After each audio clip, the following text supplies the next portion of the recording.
Support comes from the Missouri Forest Products Association, saluting Earth Day on April 22nd with an ongoing commitment to help offset carbon emissions with sustainable harvesting of Missouri forests. Details at choosewood.com. Welcome to St. Louis on the Air. I'm Sarah Fenske. St. Louis can be a hard town for people who didn't grow up here. If you don't have a good answer to the question about where you went to high school, you can feel like you're out of the loop. And if everyone already has a group they knew from grade school, how are you going to find your squad? As a boomerang who moved back to her native St. Louis after years in Boston, Jessica Ciccone knew that frustration. But rather than complain, she did something about it. With a few friends, she founded a nonprofit called St. Louis Startup Ambassadors. The organization specifically targets the entrepreneurs who are settling in St. Louis, a growing cohort that could have an outsized impact on the city's future. Joining me in studio to talk about it is Jessica Ciccone. She's one of the founders of St. Louis Startup Ambassadors. Jessica, welcome to the program. Thanks for having me. Whether you're a boomerang or a transplant, what helped you find your way in St. Louis? Give us a call at 314-382-8255. That's 382-TALK. Or you can send us a tweet at STL On Air or email us at talk@stlpublicradio.org. Now, Jessica, you're a St. Louis native, and you've named this outreach organization the St. Louis Startup Ambassadors. Is St. Louis really such a foreign country that we need ambassadors to guide newcomers? Well, I think so. I mean, there's so much to the city that I think people that are here for the first time or coming back don't realize, or opportunities that are there, places they can go, free, fun events, people they can meet. So it can feel a little foreign, even for somebody like myself who's coming back after years gone, as you mentioned. You just never know what's out there, and there's so much that we have to offer here. So yeah. So as an ambassador for all that stuff, how do you connect people to the stuff that you want them to see or to meet in St. Louis?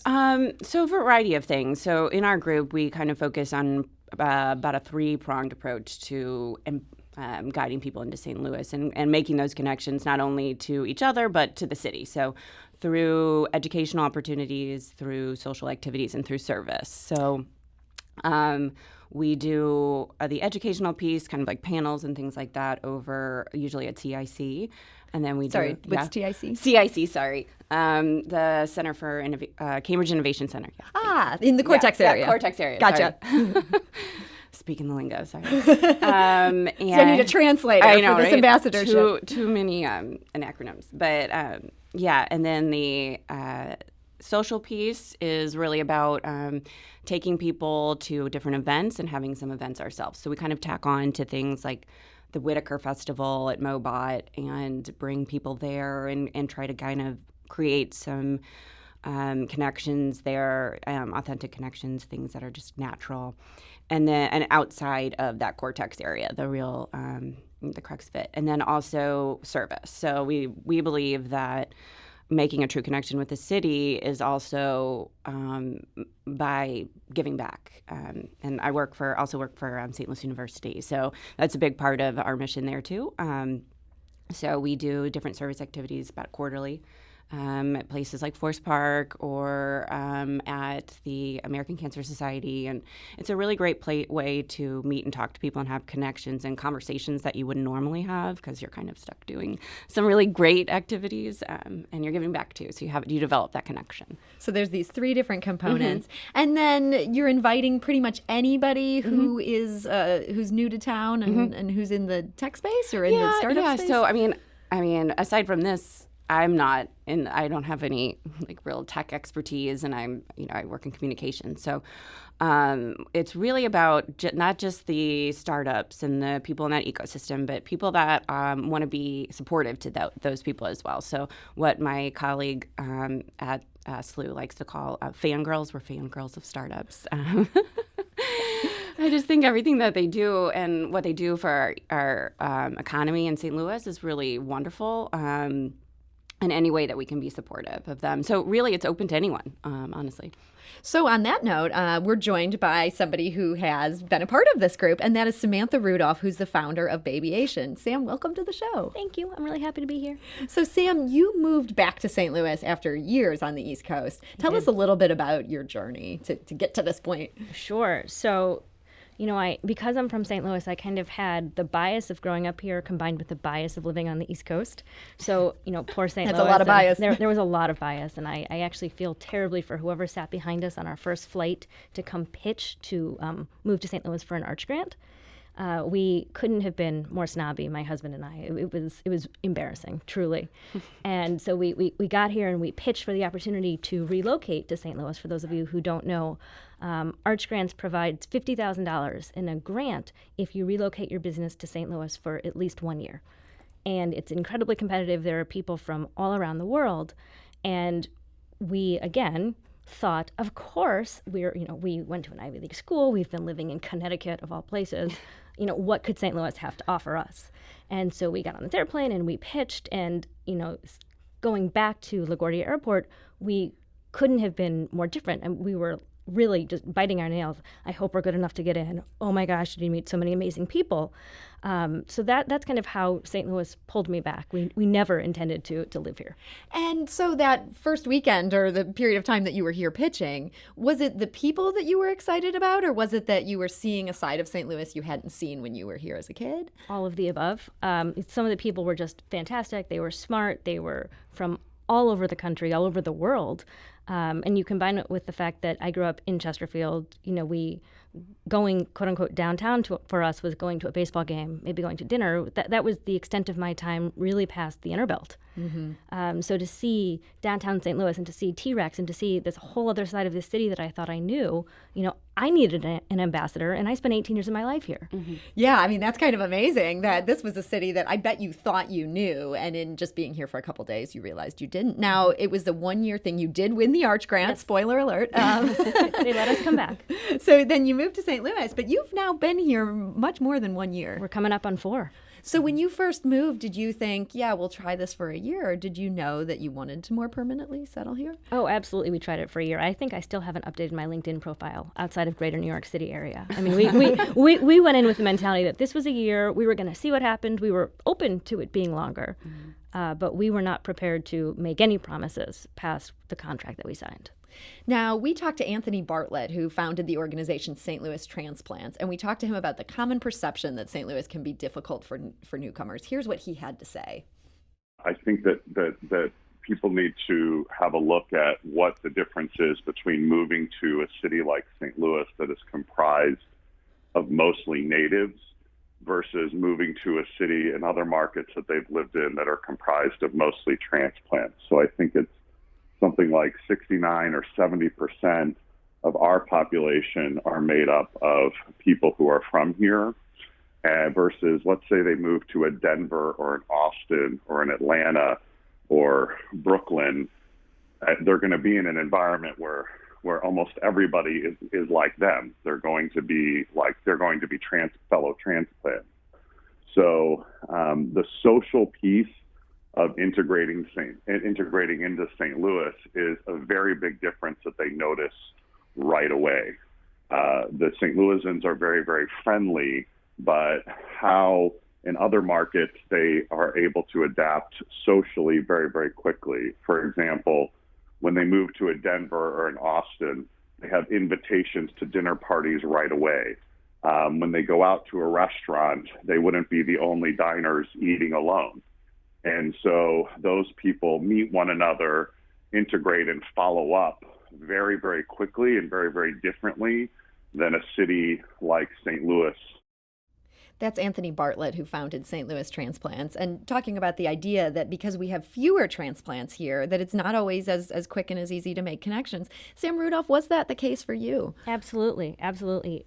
When I left at 18, I had no intention of coming back, and because of that, I really didn't stay in touch with any of the people I went to high school with. So in a lot of ways, it was moving to a brand new city where I happened to know the geographic layout. And it took us a few years until we were really, we really felt comfortable and could see a future here beyond of, oh, I'd like my son to go to this school or that school, and these are the two people that we know. It took a while for us to really feel that we were part of the community. Jessica Ciccone, what about you? Having lived in Boston, which obviously has a lot of transplants there, and then you come back to here, do you think it was harder to make those initial friendships? Yes, no. I do have a a good solid foundation of friends that I grew up with that I'm still in touch with. But, you know, as Anthony Bartlett kind of mentioned, a lot of people still kind of move on and continue those relationships. But when you're away for so long, you've missed, even if you stay in touch and as much as you can, your life goes on, whatnot. So I think I like to say that it was almost easier, and he might disagree, for my husband to move back here for the first time, because he's from Massachusetts, than it was for me to come back, because for me it was so much different, like Sam said, to come back and just kind of be in a place where, I mean, I lived in the same little part of Creve Coeur my entire life growing up, which is great. But, you know, just learning new pathways and learning what's kind of cool and where do people go, and not the same, you know, places along Lindell. Those places are all closed now, or Laclede, sorry. So you felt kind of like a transplant, and yet maybe you didn't get that warm welcome that a transplant would get. Not that people weren't friendly, but they didn't realize that you needed help. I think, and I think for him, it was he met people, he's, you know, done music and stuff like that has helped him kind of meet some new people, but and he's a true transplant. Yes, absolutely. You know, I just consider myself like a little bit of a boomerang, though. I feel now I've fully adjusted to. You've been back long enough. To St. Louis life. Our producer Evie Hemphill talked to Pravina Pindoria, who's the co-founder of Tallyfy, a workflow application. She came to St. Louis after winning an Arch grant, just like Sam Rudolph, and she said she wished that St. Louis startup ambassadors had been around at the very beginning. She's since gotten to know them, and here's what she had to say about that. They're a friendly bunch. I wish something like that had started really early on. When Amit and I, my husband, who is also my co-founder, first arrived here, we didn't know anything about, you know, the best places to live or to eat or about health insurance. And we were connected with a few people that were trying to form something like this to help people from outside of the U.S. settle in. And that kind of support was really helpful. We got connected with some people through Arch grants, but the Startup Ambassador program, I think, is awesome for transplants from other states and from abroad as well. That's Pravina Pindoria talking about how it was helpful to meet people through the ambassadors group. Sam Rudolph, what's been the best thing about the group for you? For me, it's almost kind of been able to mark the amount of time I've been here. You know, the first time you see someone, you're like, oh, I sort of remember, you know, oh, Jessica, you work at SLU, you know, I know you. And then it was, oh, you have kids the same age as my kid, you know, let's talk about our kids. And the more and more you see someone, the more you feel like part of a community. So it went from kind of an interaction, a business meeting almost, to almost feeling like family, like, oh, I haven't seen you in a while, let's catch up. And that's been really nice, and that's just been helpful as I kind of look back on the almost 4 years I've been here to say, wow, I really have become part of this family, part of this community. That you've made a community for yourself. That's Samantha Rudolph, who is one of the co-founders of Babyation. We're also talking to Jessica Ciccone of the St. Louis Startup Ambassadors. We need to take a quick break, but we'll be back shortly to continue this conversation. This is St. Louis on the Air on St. Louis Public Radio, 90.7 KWMU. Support comes from the Missouri Forest Products Association, saluting Earth Day on April 22nd with an ongoing commitment to help offset carbon emissions with sustainable harvesting of Missouri forests. Details at choosewood.com. And now back to our conversation with the St. Louis Startup Ambassadors. Do you think it's hard to make friends in St. Louis? If you're a transplant, what helped you find your way? Give us a call at 314-382-8255. That's 382-TALK. Or you can send a tweet at STL on air or email us at talk@stlpublicradio.org. And we are getting some callers, which is awesome. We're going to go to the phone lines in just a moment. But first, Jessica Ciccone, there's so much attention given here to the high school question. Sure. Do you think that hurts the region's attempts to build a startup scene? I thought you were going to ask me. Jessica, where did you go to high school? Went to Eric's Hall, same as Jenna Fisher. Sometimes yes. I mean, because I think when you're growing up here, the high school question is a question of when you get that answer, you're already kind of putting people in buckets. And I think that can silo us in ways that is not necessary, really. I mean, a lot of people out of high school, while it is very formative, and I think my high school did a great job, I don't think it's the only thing about us, especially as we grow. And I think it can be a little harmful sometimes, and especially if you're not from here, you're like, what do you mean? Sam Rudolph, what do you think about that? Is it a problem? You know, it's funny. When I lived on the East Coast and I would occasionally see someone from St. Louis, it was almost comforting because it was kind of a taste of home. But being back here, yeah, I think that it's probably the wrong narrative for the city.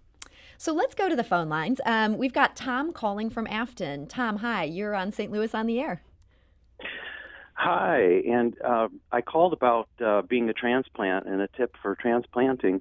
But real quick, that high school question, I think if you're my age, like 50 and older, it's a lot more about finding connections because people often didn't go to high school in the district they lived in. Mm-hmm. And so when I look at my parents and my generation, we're just asking where you went to high school because maybe my neighbor or my cousin went to school with you. And it's just so much, maybe younger people do the siloing thing, but if you want to look at it positively, you think, well, maybe we know some of the same people. It's just about connecting.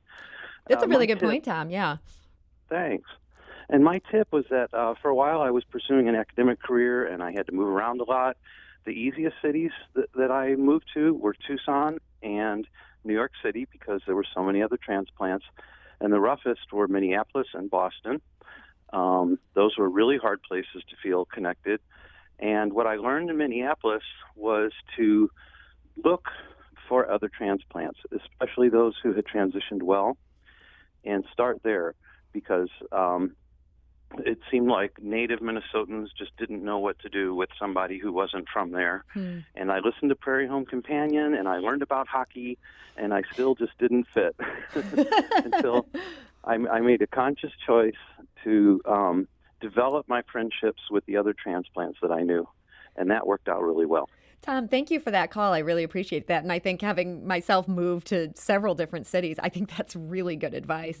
Sam Rudolph, I see you nodding your head as well. Absolutely. Absolutely. I think that if you can find someone who's transitioned well, they can be your Sherpa, if you will. We also talked to Anthony Bartlett of St. Louis Transplants. He talked to our producer about what helps newcomers be happy and find their place in a city. Let's give that a listen. Almost every successful transplant will usually have a similar story in that right after they got here, somebody adopted them and invited them in and to help them sort of navigate the city. And what they find is if they have somebody to open doors and to help them acclimate, that process can go very easily or go a lot better. That's Anthony Bartlett of St. Louis Transplants. Jessica Ciccone, as a native, do you feel like you have a duty to be that person to adopt a newcomer? Well, absolutely. I mean, that's why she started this group. Right. She's the one doing her duty here. Yeah, and I think that, St. Louis is so wonderful, and we have a lot of stories to tell, and we have a lot of wonderful, great things. And I think we kind of don't get the rep that we deserve sometimes here. And I think the perspective of being somewhere else and coming back makes you realize that even more. Because I think when I was in Boston, I felt like I was defending my Midwesternness, and people would constantly be like, "Oh, St. Louis, is that in the South?" Like, oh my God, come on, Bostonians, right? And I think that, being back here, I do feel like I have a responsibility to kind of steward people into that love that I have, and that a lot of people do as well. We heard on Twitter from somebody named Memphis Expat who writes, I wish the St. Louis Startup Ambassadors had existed when I moved here almost 19 years ago. What helped me the most was, number one, saying yes to every invitation to do something, and two, dating and then meeting friends through those people, and then other people through those people. So kind of a grapevine effect there. Let's go back to the phone lines. We've got a call from Ben calling from Webster. Ben, hi, you're on St. Louis on the Air. Hi, thank you. I was just saying that I moved away from St. Louis, even though I was born and bred in St. Louis in 95, so in my mid-20s. Moved to Michigan for a job, came back 4 years later. And my opinion, my perspective changed dramatically from when I left when I came back. How so? Well, when I left, I felt like I had sort of been everywhere and done everything in St. Louis, and I just felt it was sort of a lame city, and there wasn't much more to offer me. Sort of like the feeling you get when you graduate high school or something like that. It's time to move on. And then when I moved back, I was, early 30s, and I started recognizing all that it had to offer, from the St. Louis Symphony Orchestra to the museums to the hospitals to the school system and everything else. I'm like, holy cow, this is a really great place. It's certainly a great place to raise a family, and even if you're not at that point in your life, it's a great place to live. So it's an interesting change in kind of how I saw things. Yeah, being away maybe can help you appreciate your hometown a bit more. Ben, thank you so much for that call. Thank you. So we actually, Pravina Pindoria, who our producer talked to, she says the only challenge she's experienced in being here, she's originally from Great Britain, is that she thinks St. Louis could do better in terms of having more options for vegetarians. Otherwise, however, here's what she had to say. Everything is so much more accessible and available. You don't have to wait half an hour to get into a restaurant or look for parking for half an hour or pay $50 for it. Our commute to work is like 15 minutes versus 1 hour and a half, which is what it was in London. And then we spent some time in San Francisco as well. And it's just, everything is just so much better. And people are friendlier. So that's Pravina Pindoria talking about what makes St. Louis a better place to live. We have been giving it a hard time for the high school question and talking about how insular it can be. Sam Rudolph, what are some of the things now that you're settled in here that you find yourself loving about St. Louis? So I think the comment that we heard earlier just about having a family, St. Louis is a wonderful place to have a family. And I think that when my son, who's now 4, was old enough to start preschool, that was tremendously helpful in terms of finding a new social circle as well. You make so many friends through your kids. That's right. Mm-hmm. Jessica, was that the case for you as well? Yeah, absolutely. In our neighborhood, we live in U City. Our street's wonderful. We've met a lot of great friends there. But yeah, I mean, it's funny how I feel like my son is making friends with people that I really enjoy too. So that I don't know how that happens, but it seems to happen very well. He's got a good radar for cool people. I guess so. Now, St. Louis, I know that part of the focus of your group is on these startups and the founders of them. And it's interesting, statistically, St. Louis has been unusually successful in incubating female-fronted startups. Looking at businesses that notched at least $1,000 in revenue and were formed in the last 2 years, a recent study determined that 45.2% of St. Louis area startups have a woman on top.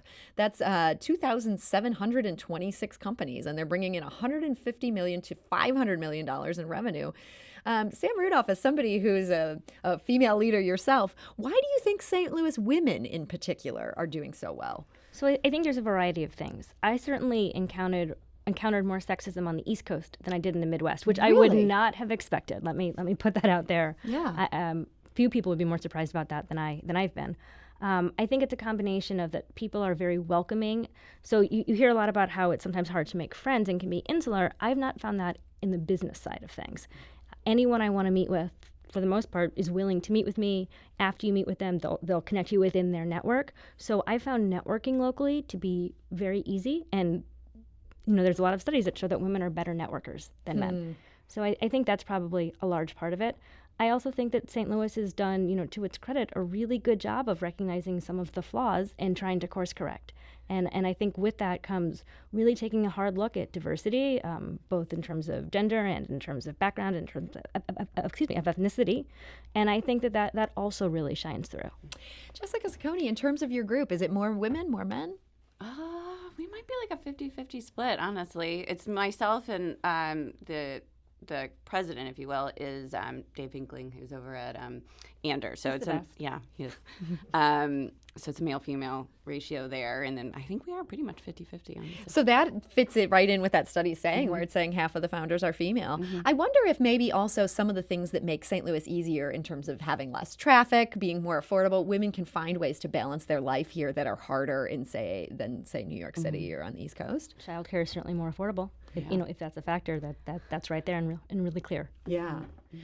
We heard from a couple of listeners on Twitter and one through email that had some ideas of how to get networked in. Ed wrote to us from email, I moved to the St. Louis region from Memphis in the year 2000. When I began volunteering with the United Way in 2003, my involvement as a volunteer helped me connect and develop professional and personal relationships that I still have now.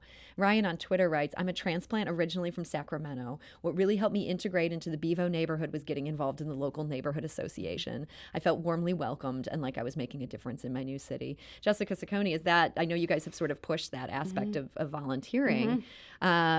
Is that just a good way to get involved in general, or is it also that, hey, these startup founders, they need to give back? The first part.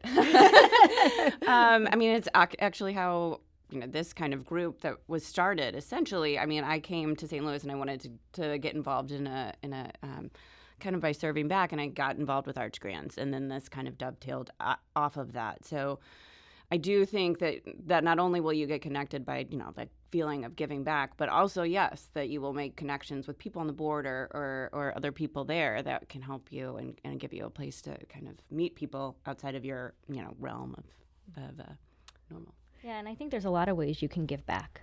So for me, when I had my hand out a lot as a founder, I was able to balance the scales by volunteering as a mentor for a local accelerator. And it's a sports-based accelerator, which is what my background was in. So it was really nice to be able to say, I have this network, I have these connections, I have this experience. Let me help you. And through that, I've made a lot of really valuable connections. That's just kind of a different thing that you might not think of when you think about volunteering or giving back. Yeah, that's really good that it all sort of works together. We're out of time today. I want to apologize to our callers. We've got a number of people hanging on the phone lines hoping to talk to you guys. But Jessica Ciccone, for people who would like to get involved with the St. Louis Startup Ambassadors, how can they find more information on that? On Facebook, we have a group. We also have a website, stlstartup.org. I think there's links on your website. So that's Jessica Ciccone, who's the founder of the St. Louis Startup Ambassadors. Thank you for joining us today. Thank you. And Samantha Rudolph, the founder of Babyation, which is a new breast pump developer. Yes, yeah. Thank you so much for joining us today. This is St. Louis on the Air on St. Louis Public Radio, 90.7 KWMU.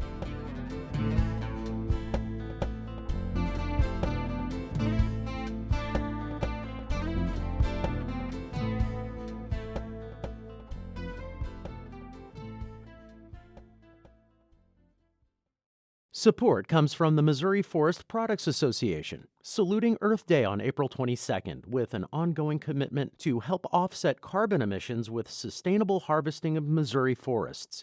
Details at choosewood.com.